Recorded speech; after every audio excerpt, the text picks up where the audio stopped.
Welcome to Prunership Diaries. Today we have with us Vivian Christopher Rajan. He's been born and raised in Bangalore. Vivian is a self taught drummer renowned in the music circuit for his critical thinking in music, mathematical consistencies, improvisation techniques, versatility, aesthetic, and artistic ability. He graduated grade 8 from Trinity College of London with the idea and aim that knowledge and art is best experienced when shared. He started his brainchild, Sound and Silence Music Academy, in 2015, which is a creative space which taps hidden potential of budding musicians. The school offers varied curricula in Western vocals, drums, guitar, keyboard, violin, and mentors students for examinations conducted by Trinity College London. He's also been a guest lecturer in various organizations like World Music Conservatory, Artista Music Academy, Eco Music Academy, and so forth. And he has been an active drummer in the indie music circuit. He contributes his skills and performs with diverse bands such as the country's best parody rock band, Live Band, and has played in the past for rock band Darklight, the psychedelic progressive rock band Traces, and jazz band Masters. He's also been associated with a lot of renowned musicians and artists over the years, and he has played solo and with various bands across the world as well. So, Vivian, and I am so honored and glad to have you on my show. I'm so excited, to talk about music and also to learn about your journey as an entrepreneur as well. So, welcome, Vivian. Thank you so much, Veda. That was indeed a great introduction. And it's a pleasure to be part of your podcast as well. Thank you for the opportunity as well. Yes, it's always my pleasure. So, without further ado, let's get started. So Sure. Vivian, I'm just gonna hit it straight. So, when did music interest you, and more so, why the drums? Nice question. So, just like, from childhood, like most of the kids, we all begin tapping on vessels and then banging on furnitures and whatnot, anything that we find, have our parents say, stop, you can't play on that. And then it Right. started off with that, and then my inclination towards music was more, I used to enjoy a lot, be it a movie song or be it a song played on the radio or anything. There was something towards that which caught my attention more than Right. sitting and watching cartoons or movies and things like that. I know that's also fun, and I did that too, but this was something very special for me, and Mm-hmm. to a point where any song that I listened to, it was very strange that I cannot just hear anything else but only the drums. Okay, with all respect to the other artists in that Yeah. song and all that things, but it's Right. it's something where I'm only constantly listening to, okay, that's the drums part, and then start tapping with it or playing with it. And then it came to a point, like, if I'm not wrong, that in my grade 8 in school, back in school, I had attended a wedding with my parents, and my dad had introduced me to one of my distant relatives, an amazing drummer, independent artist, Right. and he was very, humble enough to welcome me for one of his live concerts at that time. Oh. And he was playing a show for my good luck, and on the very next day itself, it was a weekend, and he invited me to this venue called 180 Proof at Mm-hmm. that time, and now is where Hard Rock Cafe is. Bible Society, that building. It's the Oh, very all same right. venue. So that was like my first venue that I went to watch a live concert. And man, after watching him, all that I remember is my jaws dropping out, and I'm like, wait, what just happened? Is this real? Like, like trying to pinch myself into reality and saying, like, is this something that a drummer can do? Because he just played everywhere, like anything and everything that he had with him, other than his drum kit. There was a point where he had taken a break, And one of the audience from the audience section, one of the fans had come to him and just said you were brilliant and gave him a hug, and then he was like, wait, I can actually play. And she had a very big earring, like a Ah. huge loop. He started playing on that as well. And when I say playing, it was actual rhythm that you can tap to or dance to. And I was like, Right. okay, this is intense. To a point where it's one instrument which I always thought that you needed to play and practice and master, just like the others, like say the guitar and the piano, etc. Right. But Right. this just stopped my thought there at that moment and said, I don't need a drum kit. It's just the passion that can light up and spark the whole thing. And yes, Right. that was indeed something that got me onto it more seriously. Then I did, try getting my hands on classes, but I was not fortunate to find the right teachers at that time. Right. We Right. didn't have in Bangalore. I shouldn't be, very sure about it, but at least to my knowledge at that time, there weren't many schools, at least around my um, locality where I was staying. Right. So it just went on. The passion was in me. Like said, the same kid that I was, in my childhood, banging on things, playing on pillows. I just started continuing. I Right. did, manage to, request my parents to get me a pair of sticks Ah. because at that time I was pretty sure that I didn't have the space to put. You can see how it is like fitting a drum kit is like getting an elephant into your room. Not really, but yeah, it does take off space. Right. So which we didn't have at that time. So Right. it just went on, and I joined college after my 10th, and that's when we had like a small audition for drummers for the freshers day. Right. The like the second, like I was in first PUC, and in the second PUC, basically 11th and 12th, what Correct. we call. Yes. So from the 12th grade, they were going to every class and they were asking if there are any artists like guitarists, drummers, keyboards, Yeah. and so on. So I just put up my hand, like, as though I knew drums very well and things like that. So just tried, and then went for the audition, was very bold enough. I don't know from where that confidence came in. Right. And then I clearly remember it was a break and there was a drummer already there on the throne. We call it the drum throne, the seat Right. basically. And then he was playing his part. And all that I remember is that the guitarist was just getting frustrated, trying to show him one part and trying to get that thing going. Yeah. Yeah. And I'm just quietly sitting watching him, and I'm like, okay, this is nice. I just hope he gets up and I also get to, play. And Right. that happened. So he got, it was a long jam that they were having. And Mm-hmm. then he did take a break in between. He stepped out to get some snacks. And then I quickly requested the guitarist, can I just try? And they were like, Right. yeah, let's do this. I went, I sat, because I was sitting and observing, I was listening to the song on and on. And usually when we Exactly. practice, it's like one pattern that goes in a loop. Right. So whether you like it or not, it gets stuck in your head. I'm Yeah. pretty much Yeah. sure that it happens to most of us when we listen to a Yes. song and it's not something that we like, but it'll be stuck in our head throughout the whole day.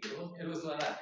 So I Right. just went on the kit, played, and these guys were like, wait, why were you just sitting and waiting? You could have just taken the sticks at that time. I was like, no, I didn't want to like, barge in. And you Yeah. guys seem to be only knowing each other. He's like, Right. no, no, no. Let him come back and I'm going to tell him to go away. And then you're in. I was like, wait, like, is this real? And then we started jamming. We had very few days left. Right. And it was our freshers day. I can never forget my first gig.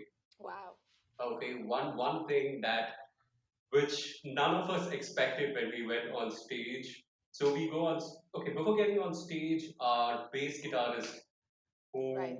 who, he's currently playing with Raghu Dixit now, Naresh. Ah. So he was at that time saying that, you know what, I just bought a bass guitar and let's just try it. So on our gig day, our show day, we try to plug in and just see if everything is working and tune in. Right. He plugs in his guitar and the guitar doesn't work. Ah.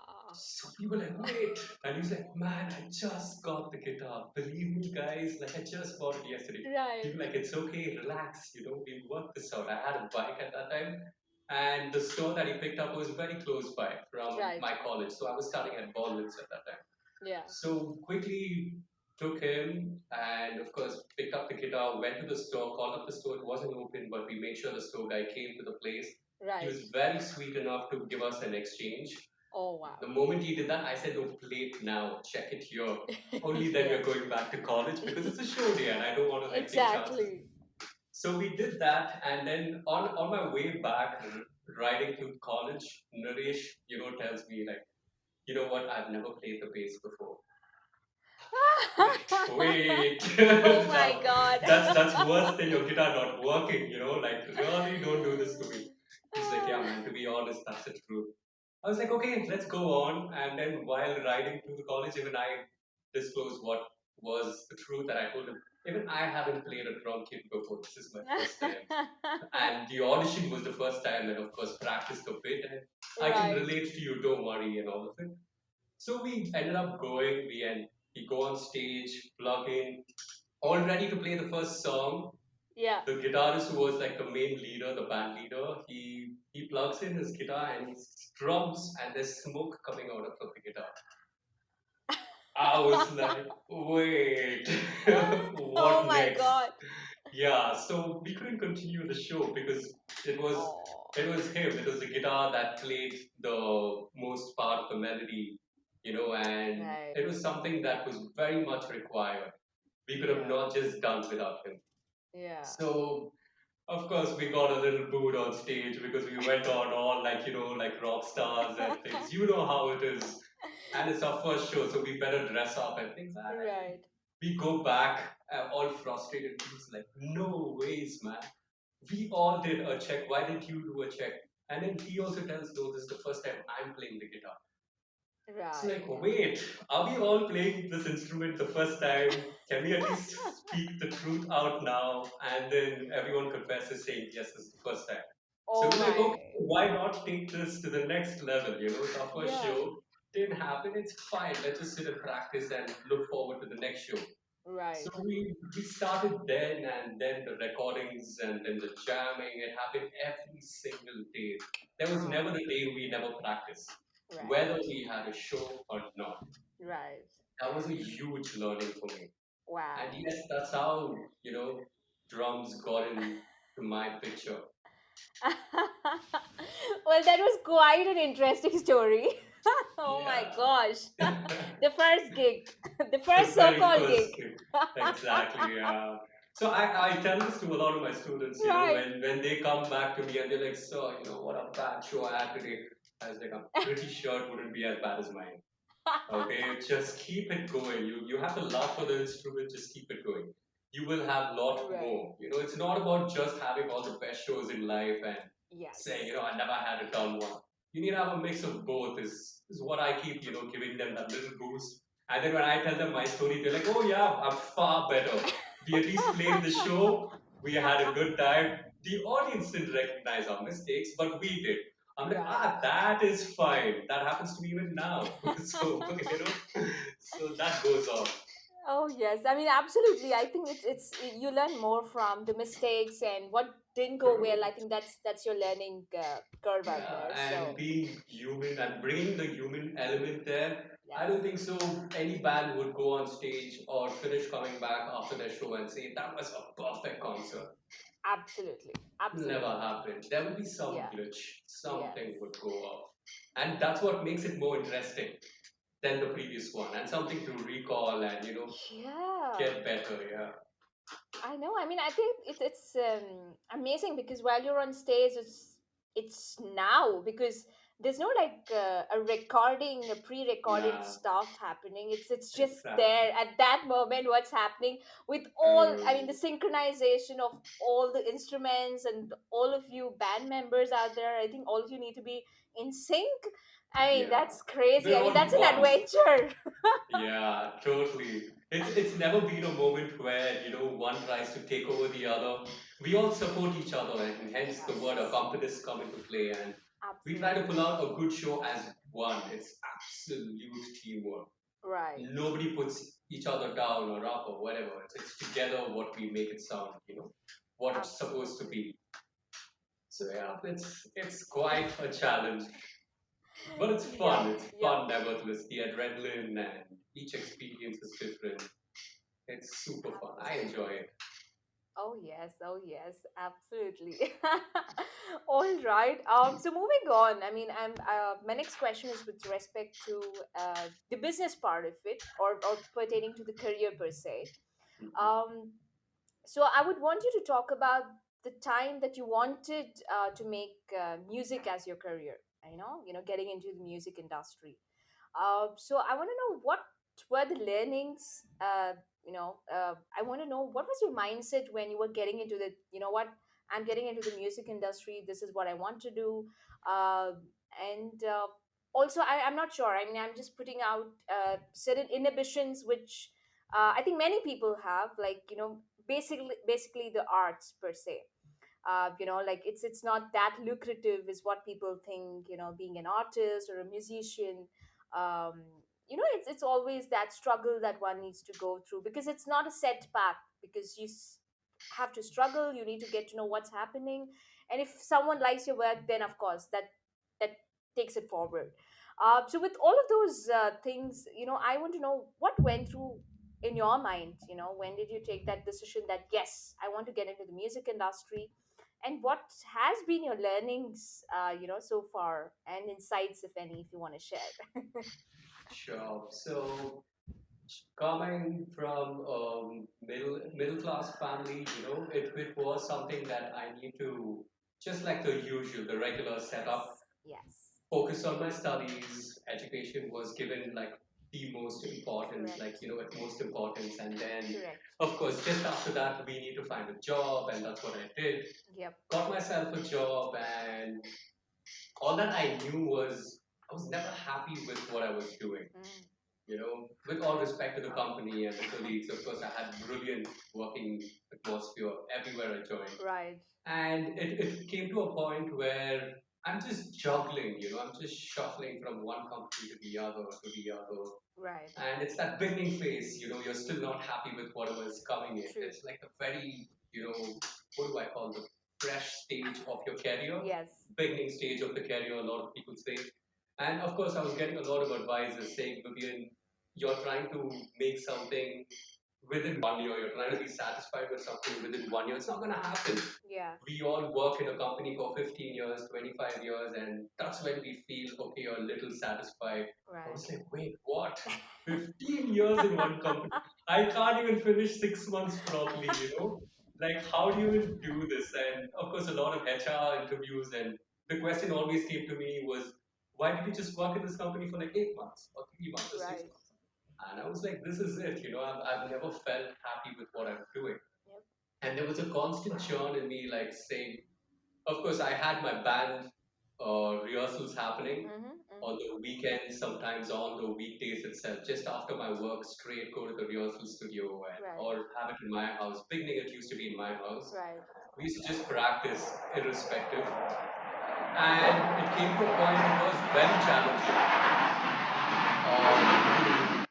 to understand how I can create this balance. Okay, so figuring out whether I could work and handle my rehearsals. And of course, at that time, the beginning phase of most of the musicians would relate to this. Right. We wouldn't get paid shows. We wouldn't get paid for the shows that we play, regardless of how much time you put in or how good you sound and all of that. So these were like the few challenges in the beginning. And to me, the music didn't stop. Going to work, I had, earphones plugged in, Right. listening to drummers. Free time, I just sit and draw a drum kit because that's the only thing I can draw and nothing else. Don't think that I'm an artist or anything. So just circles basically, as you can see. And Right. then, so it was constantly there. Yeah. And at a point where I joined this one company where we were, into webinars and organizing, conferences and, you know, basically networking with different companies based on a particular topic. I had Right. a lovely manager. His name is Mr. George. I have to mention, and he was like, when he walks past my desk, he can see a drum kit, and then he keeps asking, you guys need to set goals every six Right. months, and then this is what your salary needs to go in, and that's when you'll work hard towards it and all of it. right? So a very motivational guy. So Right. it came to a point where he was like, Wilkie, what are you planning to do? I said, nothing, George. I just need to buy these symbols that you can see right now. And that's it. And then I leave the job. I leave this company. He was like, dude, you're being super frank. Why don't you just leave the company? And then focus on your passion. I Right. said, I wish I could, but considering the finances and trying to, work things Right. out, it's not something that I can just, drastically take decisions on these. And of course, Yeah. my future is to, focus on music full time, and that's what I think I will do kind of Right. justice to. Then he was like, no, it's the right time, man. Maybe you should think seriously about it. And I'm telling you, just quit and then get into the whole music scene. That's what is going to help you. Yeah. So it really pitched into me so badly. And coming back home, we were like in the cab, all that I thought of, discussing this with my parents. And I did have, like a brainstorming session, I would call with my mom and dad, of course. Mm-hmm. And I was telling them that, I I feel that I've got age, as an advantage to me. All that I Right. need to do is just focus on music for the next 5 years. If I Right. can make it, good. If I cannot, I'm still learning something out of it. It's a win-win both ways for me, and I'm gonna learn definitely both Right. out of it. And basically, I didn't want to, like, at the age of 50, look back and say, I should have tried drumming, instead of Right. sitting in this regular desk job and things like, with all respect to all desk job employees. Yes. So that's what, triggered me. And I was like, okay. And my parents were like, go for it, because it's already there in your mind. Now, even if we say, no, you need to work, it's not going to happen. It's like, Right. I'm going to be half here, half there kind of a feel. Exactly. And then the first thing that, struck me was, why not, get into this full time? And like said, in the beginning, playing shows weren't fetching us any kind of income, in the beginning, because there were other Yeah. professional bands and we were still in the beginning phase, and trying to get to Mm-hmm. that good level and all of that, which wasn't anytime soon, which I figured. And all that I was Yeah. looking at was there were a good market for, rehearsal studios that was coming up, and Right. bands used to book those rehearsal studios and, trying to get a slot there and get to jam there and things like that. Uh-huh. I was like, okay, why not? And me being a drummer, I've always had the space to host other guitarists and, musicians come by. And Right. of course, I was my neighbor's nightmare, where, we were always called and said, please stop that music, it's too loud or it's too annoying. I had this one neighbor which I'll not forget. She was like, come to my house. You can hear my heartbeat faster when you play. I was like, how do I do this? How do I play my kit and be in your house and feel my heartbeat? It's impossible, right? Like, I'm sorry, but please understand I'm not doing this all day. It's just that few hours if you can manage with me and all of it. Yeah. I did manage to work things around. But then, yes, rehearsal studio space was something that I was looking at. And Right. I did, think about figuring out where I could, set up my own space, and that required a good capital. I did, Yeah. sit and write down things, what equipment I need to have. I did compare with other rehearsal studios that I went to. It was like more of a market survey that I did before. I could start something on my own, and Right.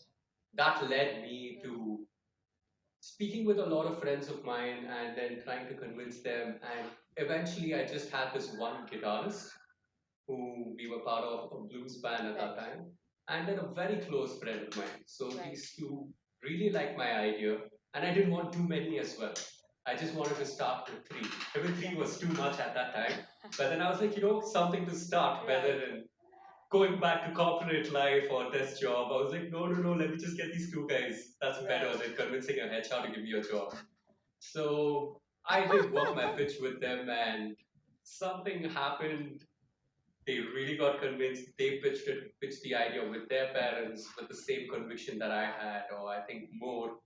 Their parents agreed, gave us the finance for it. It wasn't much, okay, at that time, but Right. if you look at it from a beginner aspect, like for someone who just started working, it was a lot. So we got that Right. capital that we Right. managed to, work on. Then the next thing was hunt for spaces. We did look everywhere. I would say it was like literally looking out for a house. Right. I'm pretty sure Right. most of them will understand like getting a house, it's not easy. One will have this, one will have that. It's Yeah. fixed, you'll Yeah. never find a complete house which you would like. And it was like that for us in the real estate studio. Then Right. I ended up getting myself um checking out through, one of the real estate agents. And he told me, yeah, there is this one place, but I don't know if you'd like it. I'll anyways take you there. Uh-huh. I said, please take me anywhere. I just want to see places. And then we go, it's a car garage where, Oh, they wash cars. got it. And the owner of that building and that space had shifted his car service station to another main prime locality. Got it. So this place was just idle. And then I walk in, it's a huge setup with like high ceilings. And I'm like, wait, this is all that I need. It had like a tiny, cute little mezzanine space, where the owner had for himself as an office space to Right. keep all his documents and, Got it. bills, etc.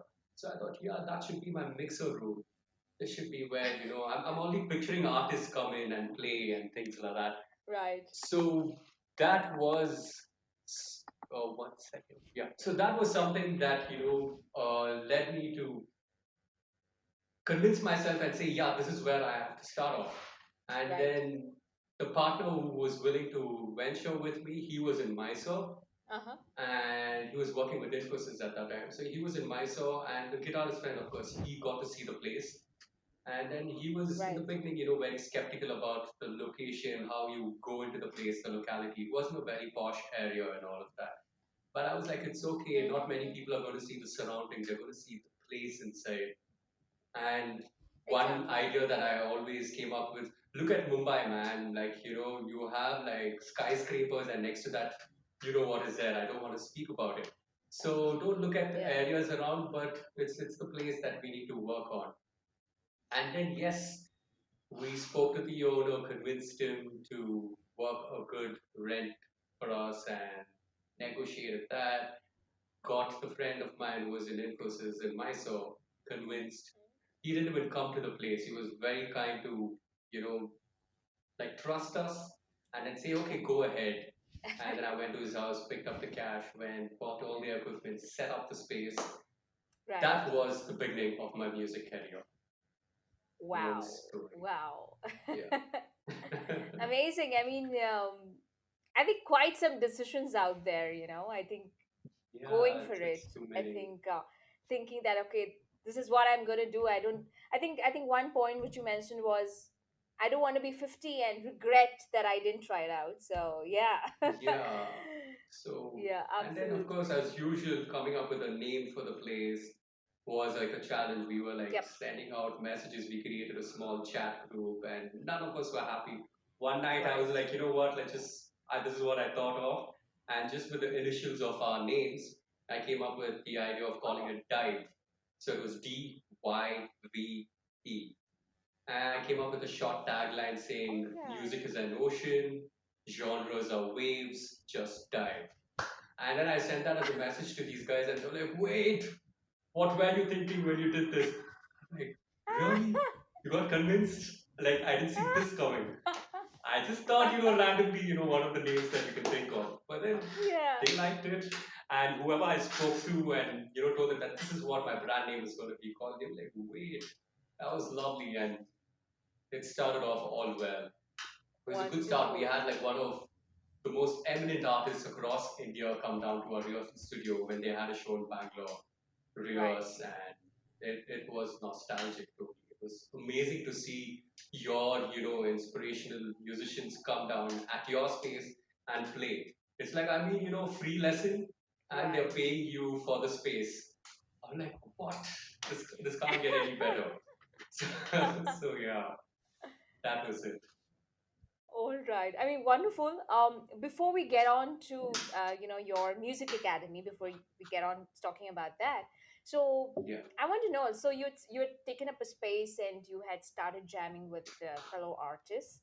Uh, so I want to know, how was that phase? I mean, how was the experience, like, performing with bands, other musicians, and how was it? I mean, that phase before before we talk about you starting the music academy. So I want to know what happened in this phase. Yeah, it's something that, which any musician would agree with me. Hmm. It's great learning and too much fun. I don't think so that even if you go to a theme park, I would say you would get, that kind of an adrenaline like how you get when you jam with, amazing musicians. And Exactly. which I do still till date. I insist, most of my students to form a band, start playing with other musicians, because Right. that's what makes you, learn more. And, Yeah. you try to be critically constructive in what you're trying to play. And Hmm. it's a huge learning, and the joy that you get out of it is unreal. Like, I don't think so I could compare it with anything Yes. by far. Playing with Yeah. musicians, jamming, whether it's on Absolutely. stage or at the rehearsal studio, bliss. One word to cut it. Yeah, Wonderful, it's amazing. amazing. So, so how long did you do this for? I mean, I know you started your academy in 2015, but before that, how many years was Yeah, this thing so happening? so the rehearsal studio was actively on for about 5 years, Oh, and then wow. we had to, yeah, we were doing really well, and we had to, stop because of a lot of challenges that we were facing in terms of maintenance of the equipment. And Right, then by then we had solid competition. When we started, I remember we were one of the few jam rooms in Bangalore. I don't want to give numbers here. But then at the right. end of 5 years, there was a jam room every little area that we could name off in Bangalore. It was like more like how we had the beginning of CD shops and the cassette shops. Got We it, used to got just it. go to Brigade Road, I remember, and Planet M and pick up our cassettes of music. Yes, And then it came to a point that every lane had, a shop where you could buy these. It became that, which was amazing right. because it gave opportunity to a lot more musicians to cut down their travel time and, get their rehearsal going without any, Correct. what do you say, like things that could stop them from reaching to the place. Because Bangalore is known for its traffic. And yes, that was something, Yeah, which had me, figure out, okay, that we need to stop this. And even though we have the passion to mm, continue, and a lot of people were, supporting us, and they were saying, don't do this, but then we had to, because it wasn't taking us any further. And yeah, my classes, I did start teaching in between because it was full time. Like, I was into music full time. I didn't have another alternative. And so I started teaching at various right, music schools, and to create that balance, like setting up a right. band at a rehearsal studio and attend a class. Yeah, And it was two different yeah. places. There was a point where I was all over the place. I know it's not good. Yeah, I Ah, always tell my students don't think about so many things. But yeah, I had to do it to, right. meet my ends at that time. So that was one thing. Absolutely. It was a great All experience. right. Amazing learning. Yeah. Yes, yes, absolutely. All right. So when did the thought come to you that you wanted to start a venture of your own?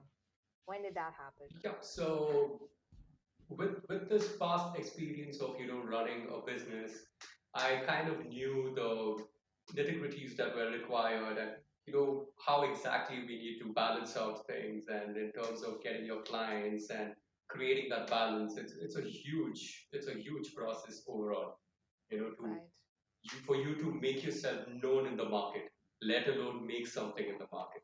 right. And that's something that I learned. And overall, what really got me on was my experience teaching with various schools. Like I said, I Mm-hmm. was all over the place.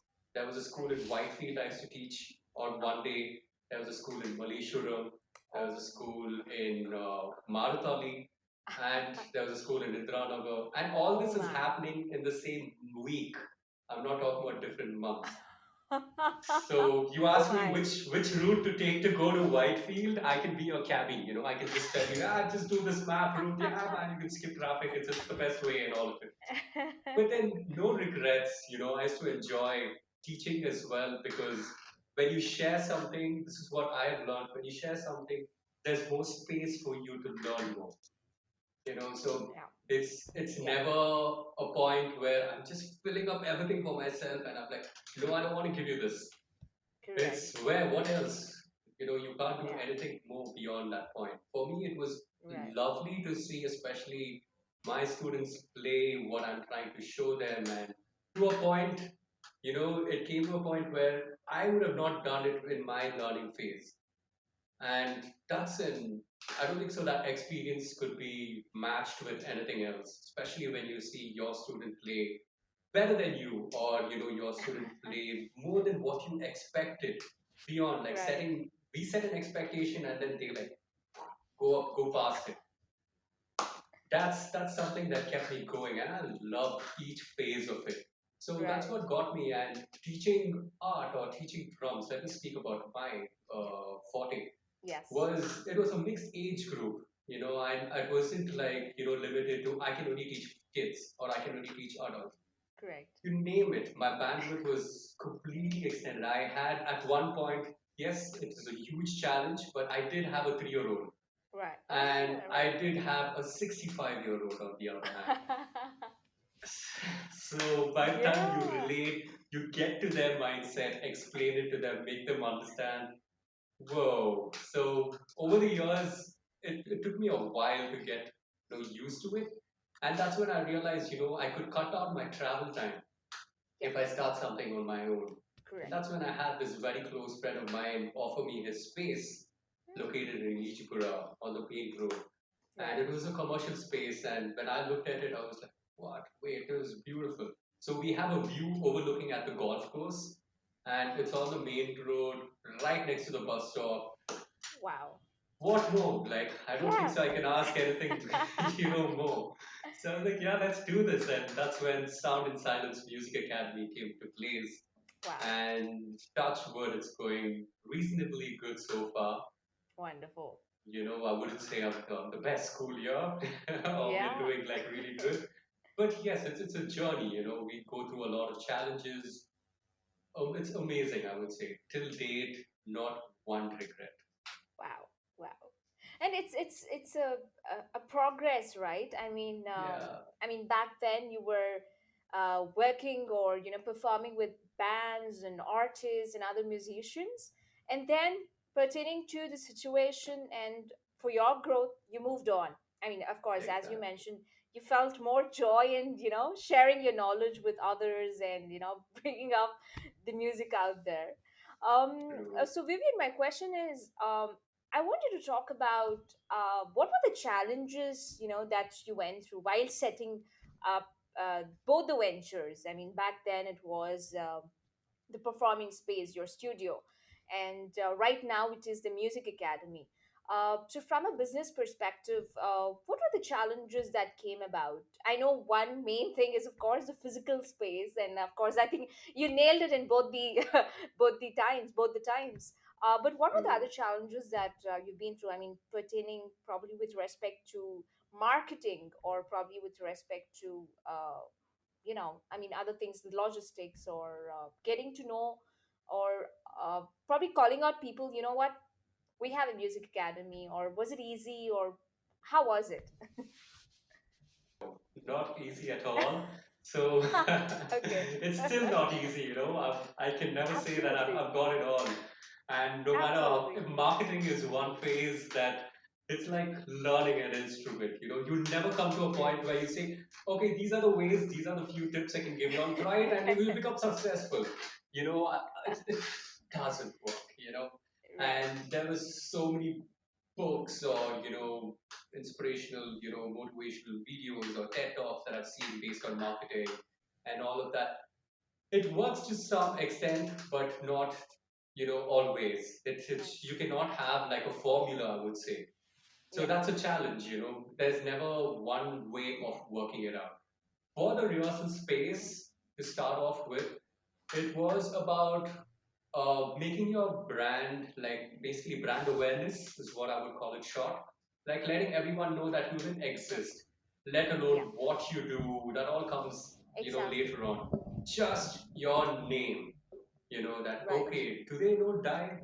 Yep. That's all, so that was a huge challenge because like I had said, there were all the rehearsal studios established at that time where even I myself used to go to and practice. Exactly. There were times where I had my space, but still I used to go there and practice because my space is full. I didn't have any time slots. And my band members, it's Okay. such where when you have a rehearsal space, so these are the challenges running a rehearsal studio. You have a set time, okay, you have a particular free time, let's say 10 in the morning on a Sunday, and then you send a message to your guitarist. The guitarist is like, no, I'm busy on Sunday at 10 o'clock. I need to go to church. Like, okay, Right. what time are you free? So by the time you get five different guys to work out one Oh. time, it's a huge challenge, And after you fix that time, to have them come on time, to be punctual, whoa, it's the least thing that you'll be ever thinking of, but yeah. So that plays a Yeah. huge role when we were running the rehearsal studio. Why? Because Right. weekends especially we were packed. We start at sometimes 7 in the morning. We used to be on till 11 in the night. When I say 11 in the Right. night, there's absolutely no break, no lunch break, no whatsoever short Wow. break that you could have. And if Wow. one band comes late, it's a domino effect, everything gets pushed. Right. And up to Absolutely. that time, I always wondered why were other rehearsal studios that I used to visit so strict about time. They were like, you booked a rehearsal studio or rehearsal space for 10 to 11, whether you come at 10:30 or 10:45, 11 o'clock, you shut and then you pay for the entire 1 hour. Ah. So Right. I used to always wonder, like, why are these guys doing this? Why are they so strict with artists? Come on, this is the last industry where you want to put, guidelines and say you should work only this way. Because music as such itself doesn't, Right. this is at least to me, my knowledge, it doesn't have any rules that you need to put into to be successful or to do something. Right. Of course, maintaining time and discipline will get you somewhere. That's one thing that I learned. You can't just True. commit to one time and then be there on another time. It just shows of what a person you are. It speaks about you overall, right? So Right. that actually, like, I learned it in the hard way. And in the beginning, we were like very flexible with bands. You were like, it's okay, man. You came late. We still you have 1 hour. Whenever you started practicing, you still have 1 hour. That led to other bands, have a delay in their practice time. Huge Right. challenge. So it was a point where we don't have space in our, rehearsal studio, but we have bands waiting outside at different bakeries or different Ah. stalls or restaurants per se. And they're like, it's okay, Vivian, we'll just chill. We know you guys are helping us out. If we are late, you do the same with us as well. Amazing, we Right. had like real good, amazing musicians or amazing human beings, I would call, very kind enough to Right. understand how a business module works. And we are trying to Right. set something new, not easy at all. So that was a huge challenge when it comes to discipline with time. Hmm. And the Yep. next thing was, which we spoke about, the brand awareness. So for us, our marketing, our USP was one of the USPs were this. Go to dive, these guys are damn cool. They will just let you Right. chill. Even if your time is Right. over, you can just sit there and watch another band play. We never said, oh, clear out, go. No, we would never let that. Yeah. We're like, come, man, chill. You know what? If you want, get lunch. Let's have together. Things like that. It was more of, one hub where all musicians and like-minded Right. people met. Got So it. that created a good word of mouth marketing, which I strongly believe in more than Yeah. social media and getting a digital marketing person to work for you, whatever reviews and all of it. Of course, you have your organic reviews, and you know what I'm talking about. The other way, it all has its plus, but nothing like word of mouth. It's the most old school way of reaching out to people, but Absolutely. Yeah. that What's by the hands best? down is something that can never fail. I would, until it works. If someone comes and tells me, Yeah. you know what, I just, opened, example, it's going away off topic, but I just opened a bank account in this particular bank and it works really well, man. The customer service is amazing. I won't even go online and check about the bank. I'll just True. straight go to that bank. They ask them what documents are required, go and done. I'm part of the bank. Yeah. Yes. Well, and that's how our rehearsal studio worked. So that's one thing I took in with me for my school. Ah, So I was like, you know what? It's something that I need to focus on, not just paying money and getting my marketing out there and letting the whole world know that I exist. I want the few guys around here. And this was always told, like even when I had, walk-ins, when inquiries, they were like, why man, why are you charging so much? Why you? Why should I learn from you? yeah. I was like, it's simple, when you come to me, you will not go out disappointed. Okay, I will make sure that I give whatever knowledge I have, and I will not look at time and teach you, and I will not, look at other limitations which other music academies and a lot of other people do. With all respect to them, yes, Right. they are working on strict guidelines and frameworks. It's amazing to work that way, but at the same time, creating this a little leeway and giving them what they need. It's basically because of different age group we end Right. up curating a different lesson plan. It's not fixed again. It's not Got it. like, a restaurant where I have a fixed menu. You walk in, this is all I have, boss. You eat it or go. Right. But it's Right. like, you walk in, I will make the food what you want. And when Mm. you walk out, I want you to go out and tell someone that, what, just step into this place and you will know what I'm talking about. It's an experience what I Yes. believe in, creating. So that Right. was something that I believed in, worked fine, and it still works. Like I always tell that I teach in such a way that when my student goes out and plays, another person will ask, "Who was your teacher?" I believe in that marketing. Absolutely. I don't believe in paying money and getting marketed or my word, Yeah. my name being spread out like fire and things like that. Yeah. Right. Long story short, I Super. feel that word of mouth Yeah. exists, and people out there, whoever's willing to start any venture on their own, believe in this most strongly. It does take time. You shouldn't hurry, you shouldn't rush in being successful. It's a journey, come on, you shouldn't think about your destination before even you started your journey. Right. So Right. that's Great. something that I totally believe in. Lovely, lovely. Great. I mean, well said, Vivian. Um, so moving on, I want to know what has been your favorite or enriching performances so far? Like where you have performed, of course. Of all the many performances that you've given. So what is that one, if you can name it? Or there No, are in, don't I do think, this. everything. Yeah, you can't do this to any musician, not just me, because I'm pretty sure a lot of people would relate to what I'm saying. Every little jam, Absolutely. every little Yeah. stage that I went on. Of course, I did have stage where there was no audience at all. I played Ah. for the restaurants, waiters and the staff and everyone. But I enjoyed it, because there was a point where they used to come out, Yeah. leaving Yeah. their work and clap for us, and we're like, yeah, man, that's all we need. We're not here to get like 10,000 people always. So be Absolutely. it like the smallest show or the biggest show. Yes, I have played big shows with huge audiences. Right. It's an experience, it's an adrenaline which you can't compare with anything, or by far say that this was better than that and things like that. So that was one thing Right. which I could summarize and say that all my gigs, all my jam sessions have been amazing, enriching, and nothing to regret upon. To Yes. highlight a few, Uh-huh. playing with artists like few, of course there are artists who I would forget to mention. Don't think that I hate y'all, I love you most.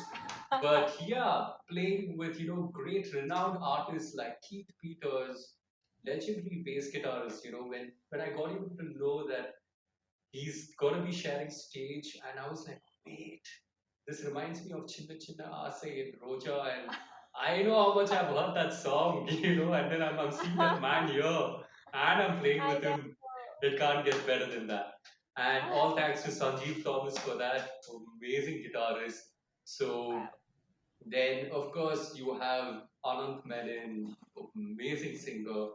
I don't think so by far.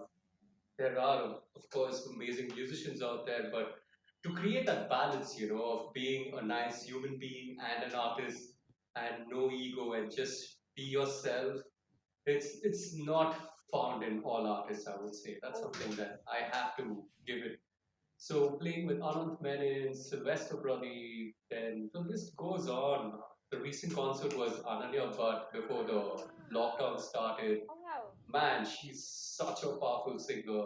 Oh yes. And but off stage, you won't even know that she's of, this stature because she's so humble. She talks to you like you've known her for ages. So these Right. are enriching experiences, that I wouldn't Amazing. forget. When it comes to playing on stage, and something that I will never forget is when I was part of this band called White Mug, Mm-hmm. and we played in Cherrapunji at a music festival. Oh It was wow. called Shine a Light, I remember. Uh-huh. The Uh-huh. venue itself, the moment we landed at Cherrapunji, basically Shillong Airport, and then go to the venue, I Yes. was like, wait, this is dreamland, For people who haven't been there, please, whenever things open up, just go there. You will not Right. regret it. So we go there, we see the space. They were amazing hosts, I mean, the organizers and the venue holders. Mm-hmm. They were kind enough to give us a beautiful cottage overlooking at an amazing view and all of that. Keeping that Wow. aside, playing the gig, which I've never experienced even till now, End of the festival, it was a 3-day festival. End of the festival, these guys, I don't know who came up with it, but then the idea just came up and they were like, let's get all the musicians on stage. Ah. So it was never one band. Oh, Like all right. I was playing, and then there was another guitarist from another band, and various bands, they just all got together and we took turns. And since Oh. drums, we just had one drum kit and very sweet, humble drummers, amazing drummers. Name the genre, we had it: metal, blues, jazz, rock. Oh wow. You can just go on. I can just go on. The list continues. So we got on and we ended the show with that, unbelievable experience. Like, especially Wow. when you just go on stage, not knowing what you have to play to. Come on, There are times where we sit and rehearse day in, day out. We have a fixed set list. And then you have the same stage that tells, you know what, just come and hop on, improvise. Right. I don't think so. It can get better than that. Amazing experience to play was to play at that music festival. And Wow. yes, those are few moments. There are other moments that when you look at it personally, the band that I love and enjoyed playing was with my band called Races, where we Mm-hmm, mm-hmm. guys play progressive rock. Right. But every jam of ours, we never looked at as, okay, we have to go play the show and all of that, and we need to get the audience and blah, blah, blah. But every single jam of ours was like playing on stage. Ah. All of us went into that moment for that 1 hour that we used to play. End of it, we Right. used to look at each other and we were like, wait, did that just happen? So unforgettable memories. Those are, yeah, Wow. those are few. Of course, there are quite a few artists I've played with. I wouldn't say all the artists. I've shared stage with a lot of bands. There was a festival where I was playing with 3 different bands, but the same stage, same day, 3 different Whoa. genres. The list goes on. I can just make it boring for you, but yeah, it's amazing. It's Really. something that any artist would relate to. What I'm saying, it's Absolutely. blissful. The experience is something that you cannot get with anything else. Absolutely. I mean, of course, it's not boring at all. I mean, Not I at can all. see the sheer joy on your face when you're talking about all of those experiences out there. Thank you. It's Yeah, it so is, of lovely. course. Yeah, Thank it's you. so lovely, lovely, amazing. Yeah, all right. So moving on. Yes. I'm still, just mulling over all of those things.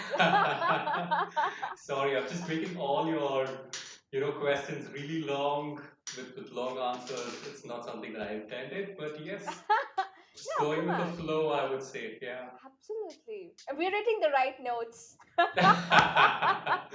Hopefully, yes. All right. Okay. All right. My next question is I mean, I know you've just started or you are learning Mridangam. I mean, drums and to Mridangam. And I know you also play the piano. So, my question is, how do you do it all? And so, how has been your experience, like, exploring various instruments and playing each one? Because, okay, just for your information, I mean, I did start to play the guitar a few years ago, and I've just been on and off, but it's quite some Lovely. effort and time to learn and probably perfect or get perfect on an instrument. But I mean, you've been doing it with various instruments, so how's been that experience of yours? No, no, no. I'm not perfect. Don't do this to me. So I am just learning. In fact, the drums as well. All Okay, but yes, right. drums to an extent where I'm pretty confident with what I'm playing. Yes. The Mridangam, no ways. Okay, and very, very blessed, to have found the right teacher. I would say Mr. Shri Amrit Kanjira, Yeah. and very renowned Kanjira player, in the market, in the whole music circle. And Right. he was very, very humble enough to accept me as his disciple or student, I would say. Yes. Long journey. I've not even scratched the surface, let alone play the instrument. Because theoretically, Carnatic is very intense. Yes. In fact, recently I've just signed up with another amazing, Carnatic artist and another drummer as well Right. called Mr. Manu. And then we're sharing the same thing, but it's so intense that, I come to a point where, okay, so this is why, kids start learning Carnatic at the age of 5 or 6. And by the time they're 15, they're at the beginner level. Yeah. You cannot say they've reached intermediate advanced, no ways. So you can imagine me, and I just recently started. And why? Mhm. Mridangam was because an amazing instrument, and why Carnatic? Because as a genre, it's very intense. The mathematical calculations involved in it. It's not something that you can Google and get it. Like how you can get like a couple of drum notes or say, other music instruments with all respect to Western music. Right. Carnatic just goes back in time. I mean, just goes way back in time. And we have such amazing artists who are still into it, not letting it, fade away, and still sharing that knowledge. I mean, there are times where you have asked my teachers like, why isn't anything available on Google? Why can't I get this material? Why can't I get this information? When I'm in doubt. Yeah. And the answer is very simple for them. Like each teacher has his own interpretation of that subject. Right. Right. So if one had put it down, set on stone, saying that, okay, this is how it is, it might interfere with another teacher's method of teaching. Exactly. Yeah. And they're all kind enough to work as a community and make sure that it's just not knowledge typed out, it's knowledge shared. They Yeah. always believe in having the student come over, respect the guru, Right. and pay, like basically, it's like, what do I say? It's very holy, the best word I could bring in here, Yep. you know. It's divine. So when you go in, you don't look at your teacher as just as a teacher, you look at him as literally a God form. And the kind of knowledge he shares with you, it's amazing. And yes, Mridangam is it's a huge journey, and I'm switching slowly, transitioning to Konokon because playing, just like how you just said, picking up the guitar and trying to give it so much time. More than anything, time is something that acts as a barrier for most of us when we choose something Yes. to learn. Yeah. So yes, it's a long journey. Long story short, I've just scratched the surface. But I will never Ah. let go of it. I know I will not quit on this. I will learn, and I want to learn in such a way that I'm not rushing towards it. I don't want to set deadlines that within 1 year I want to be a maestro, pundit, or Right. whatever. I just want to learn for the knowledge sake, Yes. and yes, apply it to drums as much as possible Right. because of the rhythmic calculations. It's not like drums don't have it. Of course, it's Right. very intense. But then Exactly. when you do fuse it with other genres, like recently I'm listening to in drums, coming back to it. I started picking up books on Afro-Cuban and Latin, Ah, and to learn African rhythm or Brazilian rhythms, and it's so nice to even try to play it. But when you listen to it, it's very easy. But then when you try to play it, it's like all four parts of your body it belongs to somebody else. It's not in you anymore. So right. it's a journey. And yeah, I did sign up with a couple of lessons with an amazing drummer from Bangalore, Mr. Gioraj sir. He did show me a Oh, couple of independent lessons. Very, like I would say, intricate or superb technical drummer that I have ever come across. wow. And to balance it, very humble. Like when you see him off the kit, you won't even know that he's a drummer. Like he's so humble. And he'll just share whatever he knows. That rare things that you find in musicians is something that I always long to. Absolutely. It's never ending, I'm still learning. I'm pretty sure a lot of people would relate to me, especially musicians. You can never come to a full stop and say, I know it all. That's Absolutely. with Yeah. drums, and piano is very recent. Uh-huh. Perks of lockdown, I would say, staying at home a lot of time with me. And how much right. more could I just dig into one and get my mind all frustrated trying to do something? So I wanted to venture out to a Right. melodic instrument. Since I have some knowledge of a rhythm instrument, I wanted to expand to a melody side as well, so that musically I'm able to understand what's being played or what I'm jamming with. So Mm. very fortunate to have found Mrs. Natalia, a Russian teacher. So she teaches Okay. the Russian method of learning the piano. Whoa, next level. So I'm learning quite a lot. So when I speak about these teachers, it's not about just their methods, what they speak in terms of theory and practical, output, but right. it's their approach with each student. Mm. How kind they are, how patient they are with each one of them. And those are small things that I take back and I try to put in with my students. And, Absolutely. you know, it's something that, I've learned over the past that we need to work as a team. Right. It's never student teacher. Yeah. It's Yeah. both of us are students. We are just sharing. Mm. In the moment you look at yourself as another person who's got an upper hand, it just spoils that whole, vibe in learning. Right. And these are, something that I've noticed in these teachers who I'm learning from, amazing teachers. And they just create that balance, which is Yes. amazing. That's something that I can take about. Lovely, amazing. Yeah.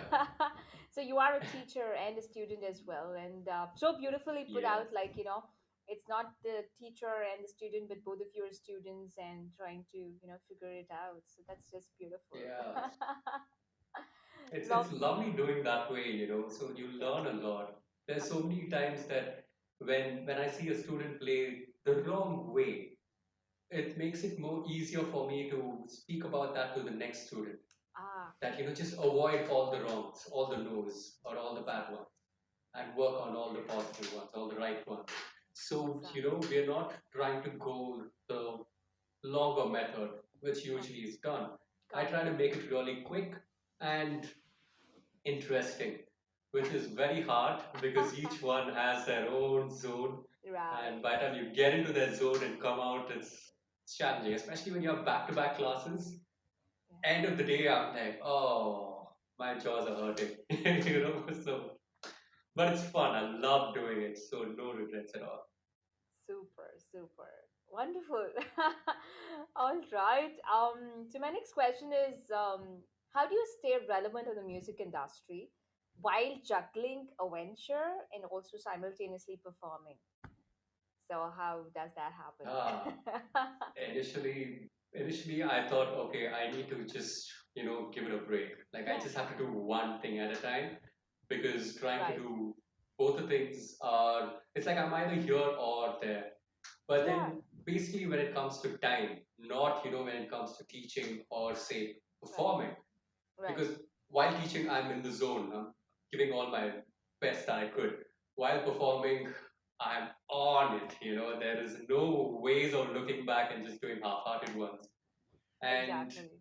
but trying to keep up to the time, Mhm. especially the travel time, that was playing a huge challenge with me. Right. Was something that I need to start, working on a good calendar of, trying to schedule things and work things out. To add to my advantage, most of the shows, that we used to get Hmm. were having a minimum of, 1 or 2 weeks buffer. Ah. So it wasn't last minute. Right. I did have last minute shows also, like, just call me in the afternoon and say, you know what, my drummer's not well, so you need to come and Ah. just please, fit in Yeah. his shoes. And I'm like, wait, like hardly any time, man. How many songs? 25 songs. Have I heard it? No. Okay, let's do this.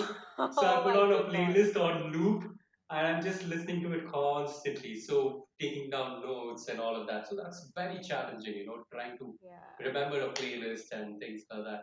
Right. But otherwise, yes, when you get to know a date, when you Hmm. have your show scheduled, say 2 weeks from now, Right. I do get the chance to speak to my students, who Yeah.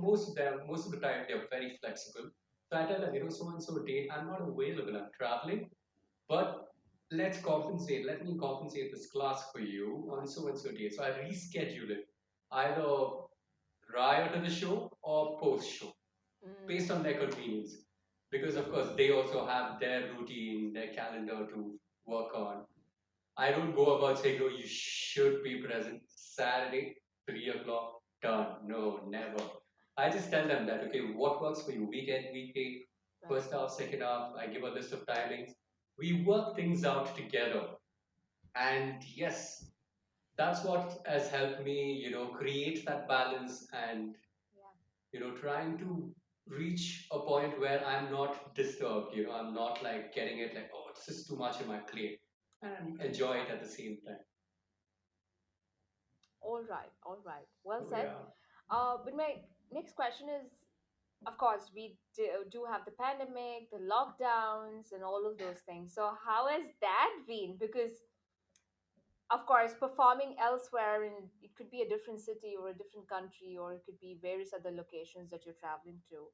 That's one. Plus you have your students coming over and you're teaching them, because I do understand, because I've tried to learn online, but then, and I find it more comfortable when the teacher is in front of me, and he gets to Absolutely. understand how I'm picking and all of that, strumming and all of those aspects.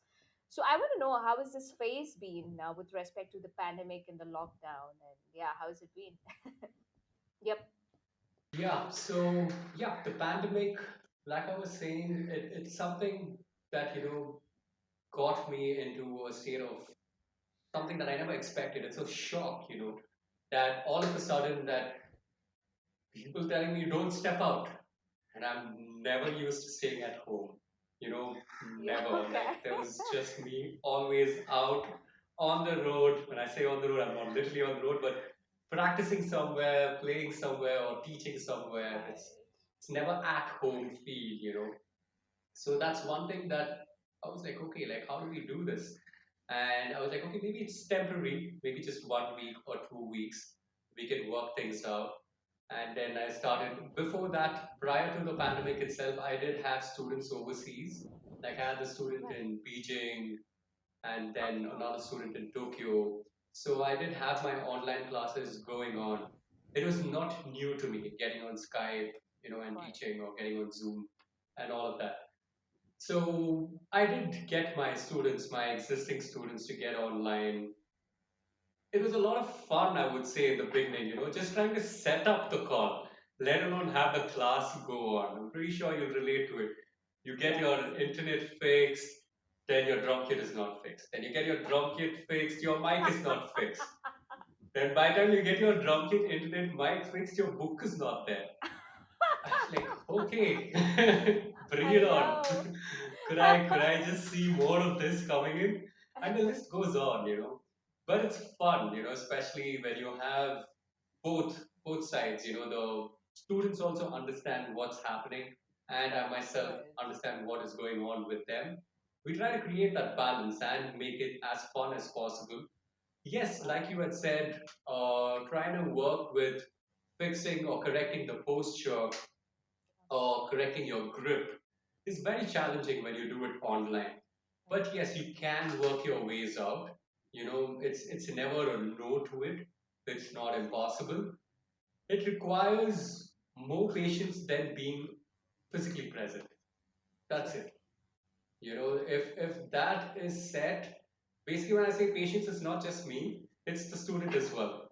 To be patient enough, trying different ways, and then saying, okay, this is what he's trying to talk about, and try to mirror image. Okay, Yeah, so it goes, the process, but it's fun at the same time. So what I do is I make it more informative. I share a lot of, great drum legends, right, performing, or I share their videos, their clinics, their posture explanation. So I don't keep it like only my way, or right, no way. I try to make sure that I have my way of interpreting. right. Yes, we have Google, which has 10,000 ways of interpreting and not follow everything, Mm-hmm, mm-hmm. but at least few of them do exist, like the great ones. So I share them the right leads. Yeah, I don't tell them, okay, after my class, don't go online and learn. I do tell them, go explore, see what else can you grasp. yeah. Yes, Come up with another doubt and pick my mind, pick my brain out in the next class. Let me give me some homework to do as well. Things like that. And so far it's going brilliant. In fact, most of my students in between, I did start the offline class. I right. set up, I did got it all sanitized, Ah, mask, name it, everything, all the measures were there, you know. And then I sent out a message to all students saying that, what, we are back offline. This is what you guys were asking for in the beginning. They're like, no, sir, we are super comfortable with this. I don't want to get out of my room.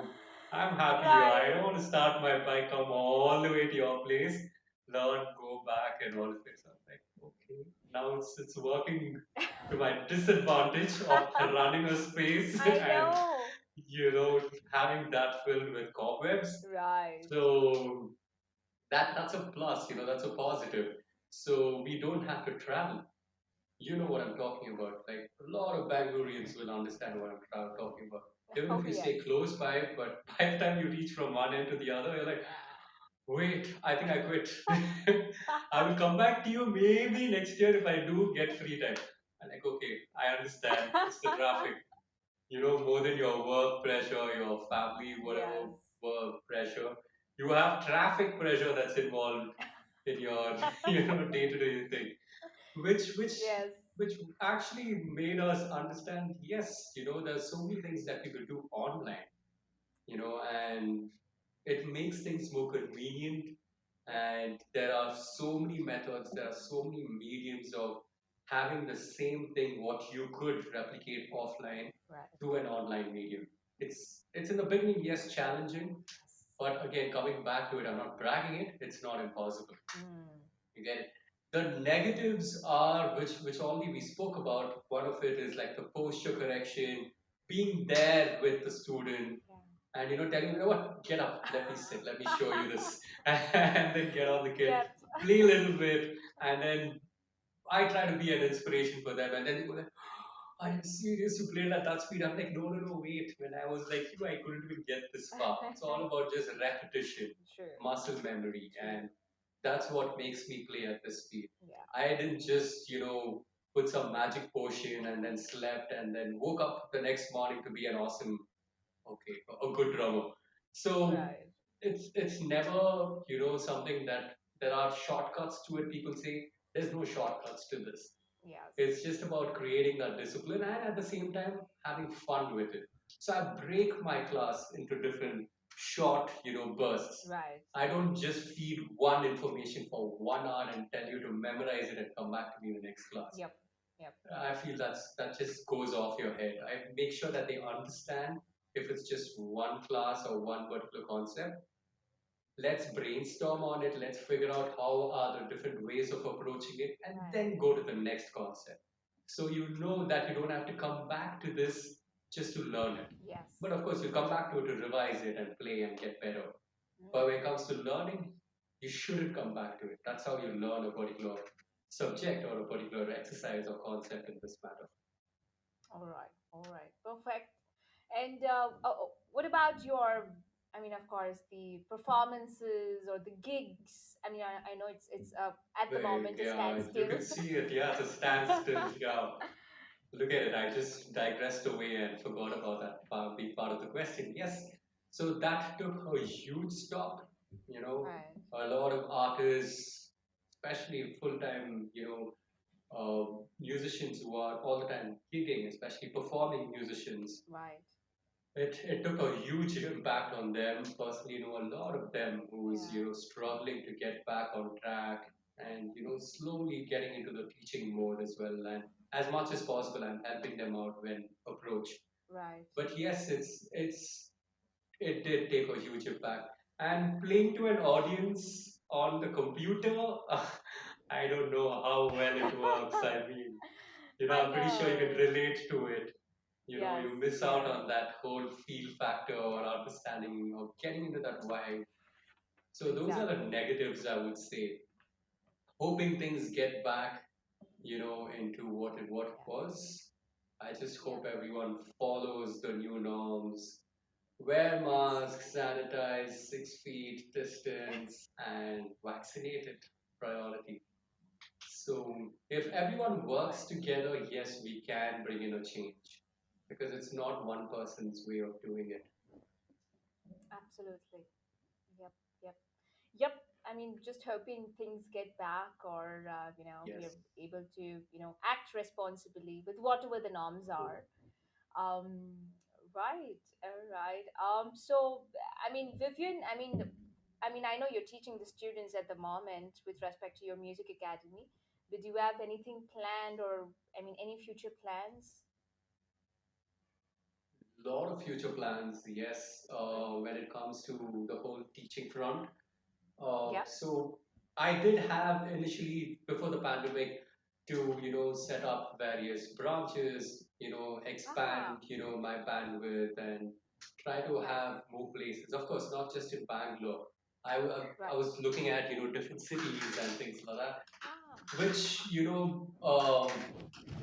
I would say thanks to the pandemic in a way, did make me go out and figure out the market, in I each city and know. which I could do now. I'm already there, teaching to a lot of students. Like right now, I'm not limited to Bangalore itself. I do have Exactly. students from various cities like Lucknow, Delhi. You can geographically, I have expanded quite a lot. I wouldn't say all India and all over the world and all that, make it fancy. But yeah, Right. it's a slow, pace that I'm working towards. Yes. My my future plans are something that I want to make this more concrete. I want to come up, have like a strong platform or I would say a website, to begin with, where I could have all my lessons, even though it's not, even though I'll have like a few pre-recorded lessons, I always prefer Right. having this one-on-one, Ah. explaining Yeah. what I have recorded. I don't Yeah. want it to be just like watching a YouTube video and trying to repeat it. So these are things that I'm trying to work on, creating that interactive system and at the Ah. same time make a student, understand or learn something.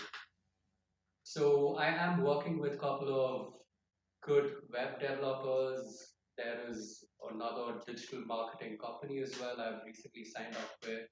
And Right. we are working in, I would say the next maybe 6 months or 8 months, I should have my plan out there. I don't want to give out Right. full details right now and then if it doesn't happen, feel disappointed. So I just want to like, go with the flow. If it works, it works. I mean, nothing to lose.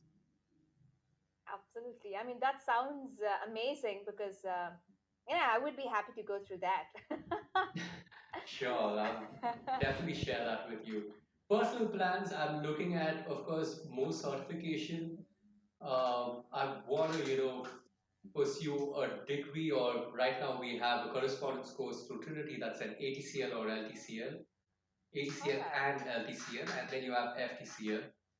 It's Uh-huh. short form for The various associate, levels? licentiate, and fellowship.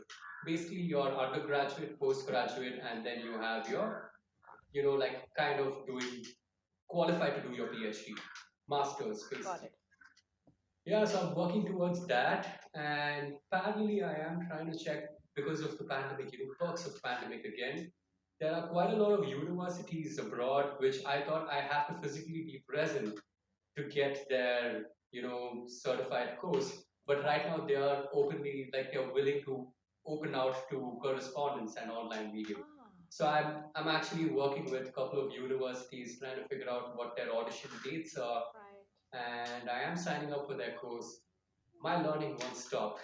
Wow. It's just going to go on. Yeah, I mean, that's amazing. Quite a lot of things. I mean, quite a lot of things and amazing stuff out there. yeah. There's so much. Music is it's Yes. never boring.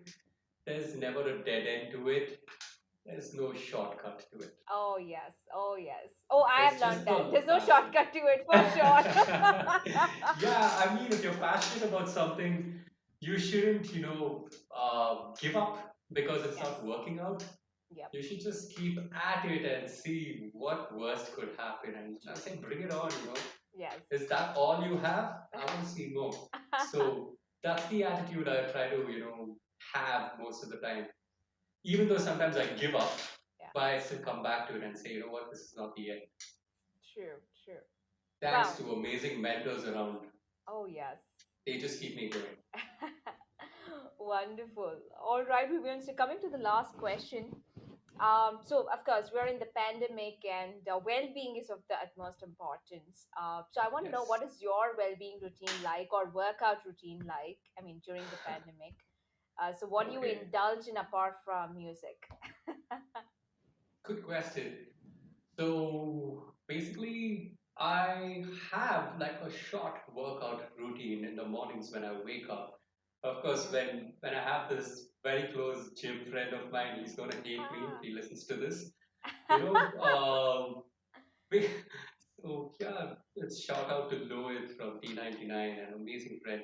So basically, when it comes to working out, I don't do much like intense workout like what is expected by your gym trainers and such. Right. I do a little bit that keeps me balanced.